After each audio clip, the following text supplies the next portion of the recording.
তুমি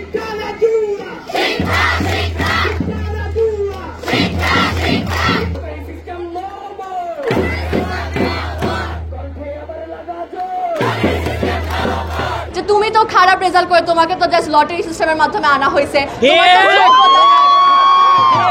তোমার তো প্রপার যোগ্যতা নাই, তুমি তো রাজুকে পড়ার জন্য তুমি তো এলিজিবল না। এই ধরনের জিনিসগুলো যখন একটা স্টুডেন্টের কনস্ট্যান্টলি ফেস করা লাগে তখন আপনার বুঝতে হবে যে হচ্ছে তার মেন্টাল হেলথটা কোন লেভেলে যায়।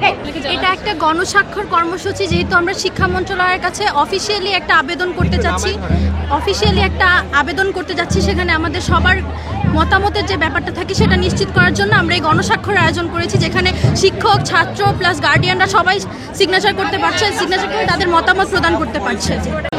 আমাদের দাবি খুব একটাই, আমরা চাই আগামী থার্সডের মধ্যে শিক্ষা মন্ত্রণালয় আমাদের স্কুল অর্থাৎ রাজুগুত্তরা মডেল কলেজকে লটারি সিস্টেম বাতিল করে আমাদের যে অ্যাডমিশন সিস্টেমটা হতো বাচ্চাদেরকে ক্লাস 6-এ ভর্তি করা সেটা রিইনস্টেট করে। এটা আমাদের একটাই দাবি এবং এটা হয়ে গেলে আমরা ডান। আজকে কর্মসূচি বেসিকলি আমাদের মূল কোর্সটা হচ্ছে যে রাজুকের মধ্যে যে অ্যাডমিশন টেস্টটা ছিল এটাকে রিইনস্টেট করার জন্য আজকে এই প্রোটেস্টটা। উইল স্টিল কিপ ট্রাইং, আমরা যতদিন পর্যন্ত এটাকে অ্যাকসেপ্ট করা না হবে আমরা ট্রাই করতে থাকবো, কারণ already Dhaka residential model college এবং অন্য স্কুলেও দেখা গিয়েছে এবং কিছু কিছু সরকারি স্কুলেও দেখা গিয়েছে যে অ্যাডমিশন টেস্টের জিনিসটাকে অ্যাকসেপ্ট করে মানে ইনস্টেট করা হয়েছে। রাজুগুত্তরা মডেল কলেজ বাংলাদেশের সেরা কলেজ। এই কলেজের লটারি এটা মানায় না। এই কলেজের লটারি না করে মেধা তালিকার মধ্যে এখানে পরীক্ষা দিবে ভালো মেধাবী ছেলে মেয়ে এই কলেজে আসবে, এটা আমরা চাই।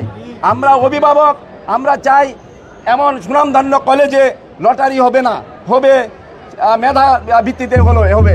সব জায়গায় মেধা ভিত্তি দিতে গেলে আবার যারা খারাপ ছাত্র তারা আবার কোথায় পড়ালেখা করবে?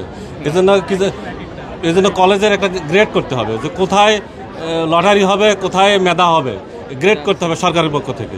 আমার মনে হয় এটা হলে বেটার হয়। 20 কি 21 সালে লটারি সিস্টেম চালু করা হয়, তো এরপর থেকে আমাদের শিক্ষার্থীরা ক্রমাগতই ইনজাস্টিসের শিকার হচ্ছে, তাদের মেধার কোনো মূল্যায়ন হচ্ছে না।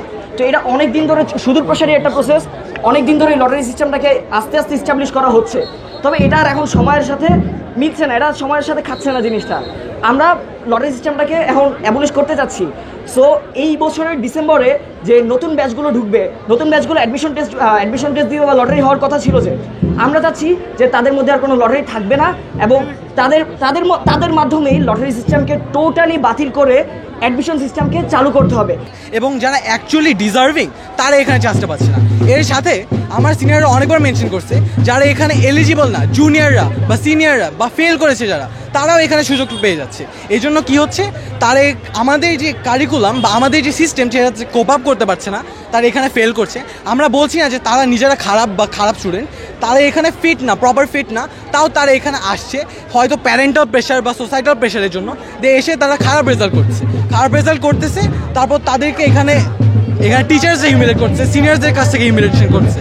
এখন এইটা আমরা কেউই চাচ্ছি না। সবার তো রাজু কলেজে পড়ার দরকার নাই, তাই না? রাজু কলেজ ছাড়া অন্য কলেজও আছে।